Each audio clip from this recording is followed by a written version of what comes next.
You are Locked On Auburn, your daily podcast on the Auburn Tigers. Part of the Locked On Podcast Network, your team every day. Yes, welcome on into Locked On Auburn, your daily Auburn Tigers podcast. I'm your host, Zac Blackerby. Thank you so much for making Locked On Auburn your first listen every single day. Happy Charlie Tuesday to everyone as Auburn message board legend Charlie 5 joins us. Charlie 5. There's been more and more talk about Auburn adding another quarterback in the portal. Yes. Robbie Ashford, heck, he could commit as soon as we, say that we're done recording today. It seems like Auburn is all over this guy. And so, your general thoughts about adding a guy like Ashford to the roster? Well, it's always good to add, 6'4", 220 and super athletic into the room. He's still probably very raw. I think he just out-athleted people at high school in Hoover. Oddly enough, his first ever start was against Bo Nix on ESPN, I believe, and he threw for like 350 yards. He's the best quarterback on the field. He's got a lot of talent, not very polished as a passer yet, but you're adding that's like adding another, to me, he's got 4 years to play. So it's like adding another freshman to the room. Just one that's, got a lot of physical gifts that can't be, I guess, taught. It's just, you're just blessed with it. So he's probably not going to be much of a threat to challenge for the starting job, but competition makes everybody better. That's what we talked about last year, right? We had to get Bo Nix competition. We got to get TJ. We got to get guys competition because we don't want to hand anybody the job and whatever. So you could have a 4-way battle in the spring, and that could be, that could yield big dividends for Auburn moving forward. What does it say about a guy like D. Davis if Harsin goes out and gets a dude like this? I mean, a lot of the stuff that you just said is kind of what people are saying about Davis, but Davis is already in your system. Davis was a better high school player, but as far as, what they offer at the college level, it's similar. It's not the exact same, but it's similar. And if I'm Davis, I'm just sitting there. It's like, what are you trying to tell me, coach? Well, does it really say anything about D. Davis, or is it sort of just one of those perfect storm type things where clearly you got a bunch of spots open because you've had, multiple players leave? I think it's somewhere around, 13 or 14 or so leave. And a kid from Hoover High School, a good program that turns out good talent, is just right there, reaching out to you, wanting to come back. What does it hurt? I guess I don't know that necessarily it's a personal vendetta. Well, I think it hurts you from is this worth it when there's so many other needs on this roster? Like, does Auburn need another backup quarterback right now? Okay, I don't think we do. Well, the thing is, and I hear this a lot, and I don't think I don't mean this negative or anything like that. But let me have it if I'm wrong, man. You can do multiple things at once.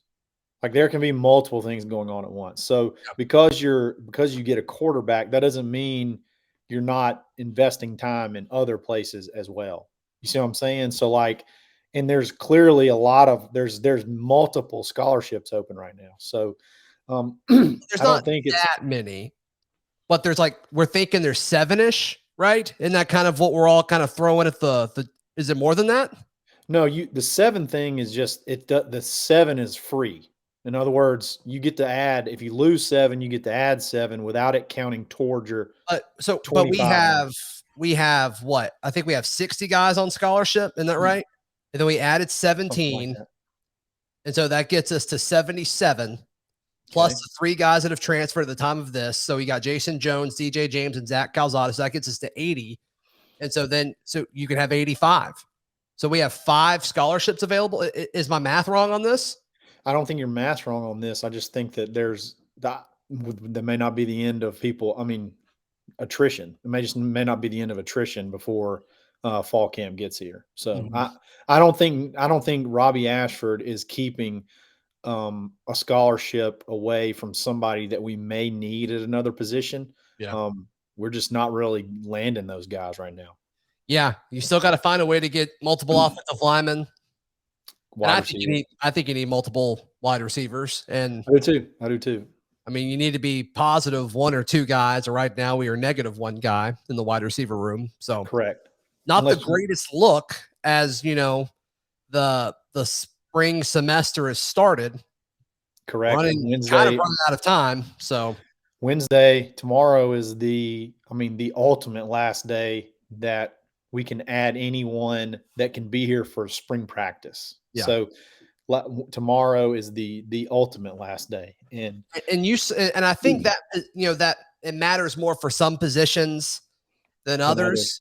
You'd probably want offensive linemen or receivers go through spring to build rapport with the most. That would be like the most critical, I would feel like, for timing purposes and development purposes for offensive linemen. But at least as of now, I'm not sure that's going to happen. DJ James is here, but it's like if DJ James were to miss spring, like would it be a big deal? Like probably not. Like Eku Leota missed it last year, wasn't a big deal. But by Darius Knight and guys like that were late.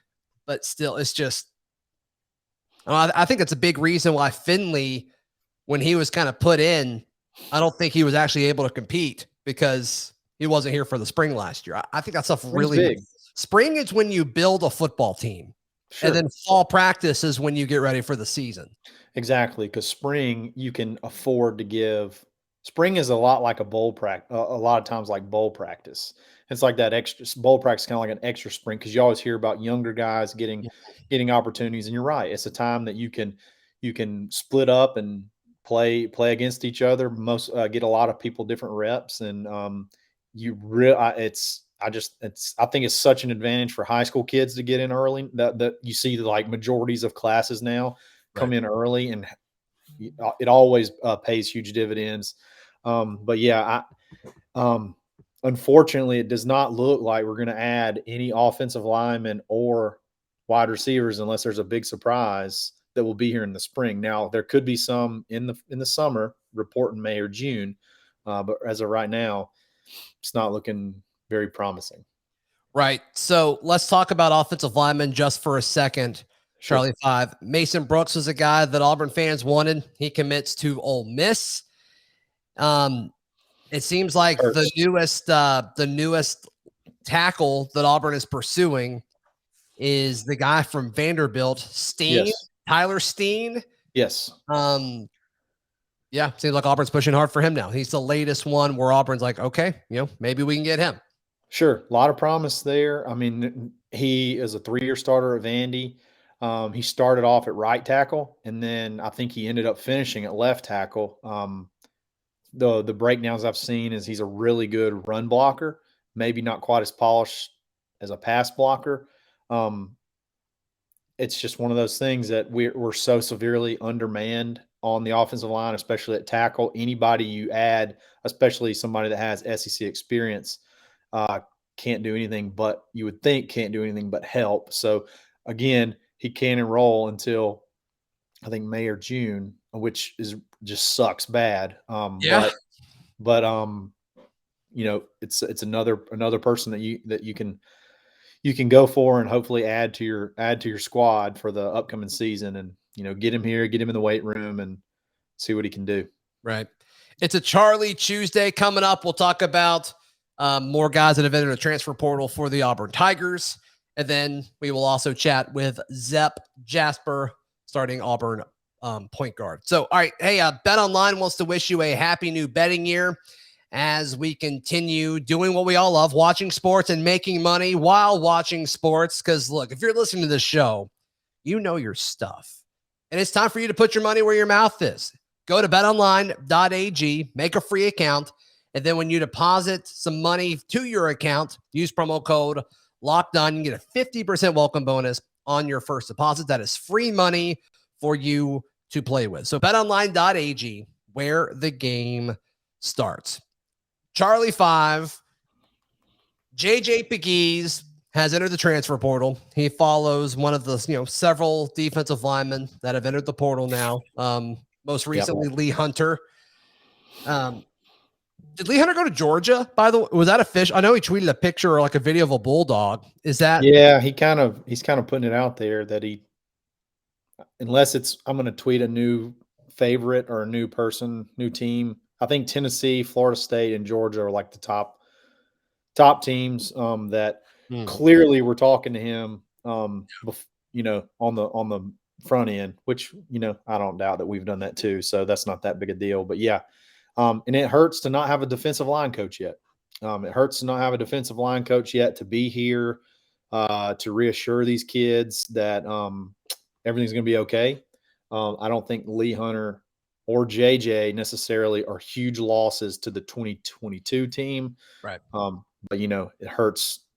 I think JJ could be a first-round pick. I think eventually JJ Pegues could be a first-round defensive tackle. If you think about it, last year was his first year really playing that position, and there was multiple times that you saw him flash. One more year, and then his going into a senior year. I think he could be a really good player. If Ole Miss gets him, I expect him to, be a very, very good player. And then Lee was probably only another year or so away from being ready too. So just hurts for the future. This is on Tuesday, so when we record this on Monday night, I'm really pulling for Los Angeles to win because I really want Buckner. I really want the Arizona defensive. Yeah, I was about to say, I think the next defensive line coached last night. So we'll see, depending on what happens there. We got to get somebody in though. Sometimes these things seem to take a little too long. And maybe I'm just exaggerating that, but sometimes it seems like they take a little longer than they should. Yeah, I don't think you are. JJ Pegues is like one of the more fascinating players, his story at Auburn. Yep. Cam Petway is still the weirdest one as far as, the lore of Cam Petway. That story will always fascinate me. But JJ Pegues is up there more so because of the fans' response to JJ Pegues than actually JJ Pegues himself. Cam Petway was all in the field stuff. Well, not really, but I mean, it was a lot of it. But just the obsession with a 300-pound tight end, and then like the coaching staff convincing him to change sides of the ball. I mean, just a wild era of Auburn football. The JJ Pegues storyline has been crazy. We'll always have the JJ cat forever. We'll get to remember that for the rest of our lives. JJ, you'll always be a piece of our heart. Auburn fans were begging for a 300-pound man to get the direct snap. That will never happen again. Oh, God. Ever. He did a spin move, and he did one spin move and a hurdle right into our heart, and he'll be there forever. The spin move heard around the world. I mean, it was crazy. I mean, that was just how we were all cool with that. What's up? Let me just stop you for a second. That was an actual thought. Like, this was a game plan. This was an actual thought. We're going to put a 300-pound dude in the Wildcat with no head start, full head of steam. He's not coming downhill. He's going to receive a shotgun snap, and then we're going to expect him to do something with it. Like, oh boy. You want to know what's crazy? Good times. Charlie 5, you want to know what's crazy? People listening right now were like, yeah, we should have done it more. They were saying, they may not have been saying that now, but at the time it was happening, people were begging for it. People were begging for that to happen. I know. I don't get it, but we got it. We'll always have it. That was when it was like, okay, other coaches have to be making fun of us. Like, they have to be. When defensive coaches were prepping for Auburn and they got to those plays, they had to be like, I hope they do this every time. Sub out, take a breather. Sub in, so let's take a breather really quick. No, unreal. I mean, and then 5 minutes after Nick Eason is on campus, he gets him into his room. He was meant to be a defensive tackle. Meant to be a defensive tackle. World. I mean, just absolute craziness. Absolute craziness. Hey, before we get into the conversation with Zep, Charlie 5, what do you think about this Auburn basketball team? Boy, they are so much fun to watch. I don't even get like mad when we get down. Like, you just kind of feel like at some point in time they're just going to will their way back into it, and it typically is led by KD Johnson. There's just so many guys that you just, when you try to pick out your favorite player, you're like, dang, I love Zep. I love Wendell. Zep is your favorite player. Zep's my favorite, but I love Zep starting. I love Zep starting and coming in, and you're not going to turn the ball over, and you're going to get your offense going. And then you can bring Wendell off the bench to shoot, 60-foot 3-pointers. Like, it's just, and then you got Jabari that can close it out. I mean, it's just you throw an alley-oop to Devin Cambridge from the rafters. There's just so much fun. It's an embarrassment of riches, man. I mean, this team could do everything. Unsung stat of the year. Dylan Cardwell plays 12 minutes a game and averages 4 blocks. Dylan Cardwell plays 12 minutes a game and averages 4 blocks. That's insane. That's insane. He's like fifth in the SEC in blocks, I think. And he plays like 12 minutes a game. It's crazy. That's absolutely crazy. Absolutely crazy. Just what Bruce has done is phenomenal, and we better really, really appreciate this team, because they should have been number 1 this week. I feel like the resume is just not even remotely close between us and Gonzaga. But you win these next 2 games, which I think they're gonna the 2 ranking may have been really good for this week's intensity, because Justin Hokason put out that he went to practice today and they were absolutely going bananas. Like, they were just going so hard, so competitive. So Georgia the spread may need to be like 22 or something like that. And I may still take it. I think they're going to absolutely destroy Georgia. Georgia's so bad. They're really bad at basketball. How does Tom Crean still have a job? It's crazy. I hope they don't fire him. I hope he's there forever. Georgia, please hold on to Tom Crean. He is precious. You need him to lead your program for forever. Imagine what Katie Johnson. Pay him $6 million. The $6 million buyout's not worth it. Hold on to him. Exactly. And there's no telling how fired up Katie Johnson may kill a human. He's going to be so fired up. So unreal. And then you got Kentucky. You win those 2 games, especially the Kentucky game, and I think you'll be number 1. So no, the Kansas Riders going to move Auburn to 11 or something like that. Yeah. For whatever reason, KenPom's not giving us, the computers aren't giving us a lot of love. I can't really figure that out. Apparently, the first half of Ole Miss, KenPom we did not do well. First half Ole Miss. I don't fully understand what all goes into the analytics of that stuff. I believe it. I believe that stuff's accurate, but sure. Bunch of zeros and ones. Defensively, we've got to be up there. They scored like 24 points in the second half, or 27 points it was something dumb.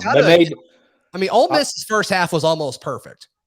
Oh yeah, it was the most perfect half, and then we were only down by 6. Did you see the Instagram? I can't say all the words that the guy said, but there was an Instagram in the comments. It was under one of Katie's pictures, and it was a Ole Miss hoops fan. And he was like, KD, at one point in the game when you were shooting a free throw, you looked me right dead in my eye and basically told me to sit down and shut up. And he said, in that point in time, I knew we were going to lose. So he knew the game was over right then and there. And that's just the kind of stuff you just take over, shut people down when you make adjustments and shut people down. And it's most fun I've had in a long time watching basketball. Well, yeah, this team is the first Auburn team since 2010 football where I remember being down in the Iron Bowl before the comeback happened, and at halftime looking at my dad we're going to win this game. And we were down 14 to Ole Miss, and I looked at him and was like, we're going to win this game by double digits. And we won by 9, and they almost got there. But, it's just the fight in this team is just can't compete. I have receipts. When it got down to if we get inside 10 points, we're still going to cover. So I got receipts. One more football topic before we move into the conversation with Zep. I meant to bring this up earlier. Eugene Asante, a linebacker from North Carolina. He is picking apparently soon between Auburn and Maryland. Yes. So there you go. I've been saying this whole time I'd like one more linebacker. I don't really care who it is, and I think you can go with the bigger thumper linebacker, the smaller, more athletic. Just kind of looking at him, this guy looks to be more athletic. It may just because he's wearing a single-digit number. He wears 7, but still. He looks so fast. Yeah. Can't wear 7 at Auburn. Nope. But yeah, he's he could be a good I think if I had to guess, I'd say he probably ends up choosing Auburn. I think he had some grade stuff he had to work out. And you think if about it's a defensive player, we'll probably get him. Yeah, sure. And then, I mean, you think about his stats are not going to wow you, but if you think about the ACC and, you know, that style of football that's played there, that's not a lot of downhill run stopping and stuff like that. It's sort of, spread out. So it sort of kind of neutralizes the impact that a linebacker can have on the game. But this he's fast and he's athletic. And I think he could be a good player. Right. Charlie 5, how can people find you, hear you, support you, all that good stuff? Absolutely. You can find me on Twitter at @the_Charlie_5. You can find me on auburnlive.com, the corner message boards, or Monday, Wednesday, and Friday on the Dad Bod Golf Pod. That is Charlie 5. It's a Charlie Tuesday.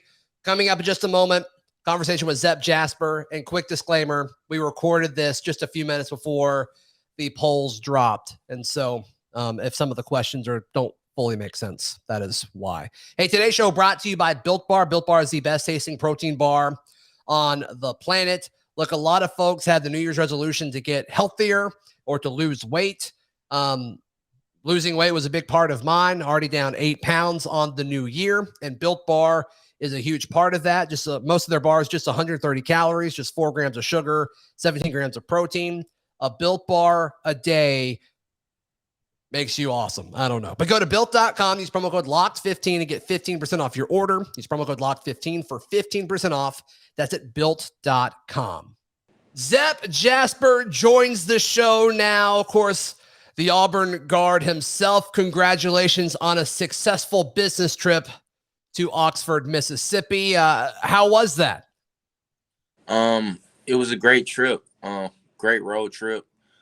Great win and a great atmosphere. I give hats off to Ole Miss. They're a great team. They came ready to play. They knew coming into this game, Auburn would be a big game for them. With being 9-1 at home, we knew it was going to be a tough game. We knew they was going to come out and play hard. But it was just about us executing, being ready to play, being able to finish the game. Basketball is full of runs. Right. We knew Ole Miss was going to make a run. We knew they was going to start off the game hot because, they got a record of, starting games off hot. Mm-hmm. But we just wanted to break that curse. I think it like 3-9 versus Ole Miss, and there was 0-2 last year. We just wanted to break the curse and show this year, it's gonna be a change year, and we're gonna change that record this year. Yeah, it seems like the teams that have given Auburn the most trouble in the Bruce Pearl era, so the last several years, have been South Carolina. You guys went there and won. Florida, you took care of business against them. Alabama, obviously you guys will play them again, but 1-0 against them this season in Tuscaloosa. And then Ole Miss, and you guys went to Oxford and took care of business there. So, I mean, this team feels different, Zep, and we're recording this just a few minutes before the polls come out, and it doesn't matter if you guys are 1 or 2. Regardless, you guys will be seen as the best team in college basketball by the vast majority of national writers.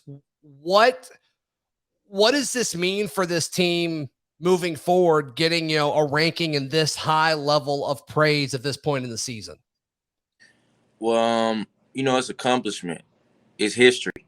Growing up, all the players, all the teammates, growing up, you see college basketball. You look at college basketball, you see number 1 teams. That's what you dream of. Right.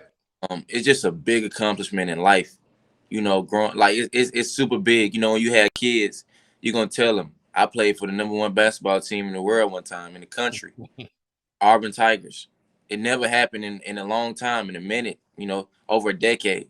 Yeah. So that's pretty big, for the community, the people, family, friends. It means the most because it's like we work so hard for this. I always talk about on each show, we climbing the ladder. And I feel like we climbed the ladder. We moved up each week. We showed people why we improve, why we progress. Because, we wasn't getting the respect we wanted. And we was cool with that. We just wanted to show people why Auburn can be on top. Absolutely. I just, I've been an Auburn basketball fan, Zep, I cared more about Auburn basketball growing up than I did Auburn football. I just remember going to Beard Eves games with my dad. He would pick me up from school and we go grab a bite to eat in Auburn. And then we drive over to Beard Eves and watch Auburn basketball. And at that time, we weren't very good, but, it was still, fun to be a part of it. And now seeing this ascension that you guys have been on over the past few months has been a blast. And obviously the Final Four run, the team from a few seasons ago was really, really special, but you guys seem to have figured, just the chemistry that you guys play with. And, you guys were down 14 on the road at Ole Miss, but you still had the feeling. I looked over to my dad when we were watching the game this weekend. Like, I still think Auburn's going to win this by double digits. And you guys were a point away from doing that. It's just something about the way you guys play and the tenacity and just, the relentless force of pressure that you guys have on both ends of the court. Mm-hmm. It's fun to watch. And I imagine it's really fun to play. It's very fun to play, bringing that energy every night. Like I said, at Ole Miss, we was on the road, I think we was like the negative 9, if I'm not mistaken. I seen some reports saying they would think we would lose it in Oxford. And it kind of put fuel to the fire, seeing those reports. It's like, they already doubting us. And it pumps you up. And coming to the game, like I said, we knew they was gonna play super hard. But we knew we had to play super hard too. We knew we had to come with the most intensity. We had fans just like they had fans. That was my biggest pet peeve of that game. We had fans. It basically was like a home game, but they had a little bit of home game. But I love the fans for bringing that intensity to the game. Like, that what made us win that game. Our fans was crucial in that game. Without our fans, we wouldn't have won that game. Like, that was the key aspect of winning that game. A lot of people don't understand. A lot of people don't know that it was key for our fans to be there. Sure, absolutely. And so, obviously, you guys take on Georgia this week, but I know you guys aren't looking ahead to this weekend, but fans certainly are with Kentucky coming to town. So what does this week look like for you guys with first Georgia, which is obviously a huge rival, and then Kentucky, the cream of the crop as far as talent in the SEC? Well, it's going to be a big week. It's a big week. We hot on the map. Everybody loving us right now. Yeah. We just got to show the world why Auburn Tigers is the best team in the nation. This is a crucial week for us against a good Georgia team and versus a great Kentucky team. Both teams are going to come in hungry and gritty. They're going to come in playing super, super, super hard. We got to stay focused. We got to stay locked in because it's like we got a target on our back. Yeah. Each game, each opponent is going to bring their A game, and we just have to keep it rolling. I just think if we keep it rolling, we keep playing hot, we keep playing the way we playing, nobody can stop us. But This will be crucial. We have to, whether we won or number 2, we have to stay on top for long as we can. We always bound to lose a game or two, but we have to stay on top long as we can. Right. It is definitely crucial. I want the world to know Auburn Tigers is serious. This is not a fluke. We're going to be in the top 2, top 1 for weeks. Not no 1 week, not no 2 weeks. Yeah, and I think the depth and the way you guys play together are proof of that. Zep, you've talked in the past about Bruce Pearl. He never quits coaching. You've quoted him before saying, like, why are you guys excited? You haven't, you didn't win anything. What were some of the things that you guys have taken away from that, the win in Oxford against Ole Miss? What are you guys taking from that and trying to apply it moving forward? Well, I done learned so much from Coach BP. Winning early is winning, but you don't celebrate right now. You celebrate when the nets get cut down. We might be 5-0 in conference right now, but we still got a job to finish. Right. We still got to go. We still got more to do. We'll celebrate when we win. When we win the whole thing, that's when we'll celebrate. We ain't gonna celebrate now. So it's like you win you take one game at a time and win each game. And your end goal is to win the championship. And that's when you be happy. And never take each team for granted. The same way we play, the same way Georgia, we got to play the same way. We're gonna play against Kentucky. Like, they both are good teams. They all can play. So it's like, never settle. Never settle. The goal is to win each game, and the goal is to win as much as we can. Right. Absolutely, Zep. Best of luck this week. As you said, you got 2 big ones. And it's going to be that way pretty much every week for the rest of the season. Now that we're in the middle of conference play, and you got the SEC Big 12 Challenge in there as well. So best of luck for these next 2, and we'll talk again next week. All right, appreciate you, man. And that does it for today's edition of the show. Thank you so much to Charlie 5. Thank you so much to Zep Jasper for joining us. Tomorrow's a War Report Wednesday, right here on Locked On Auburn.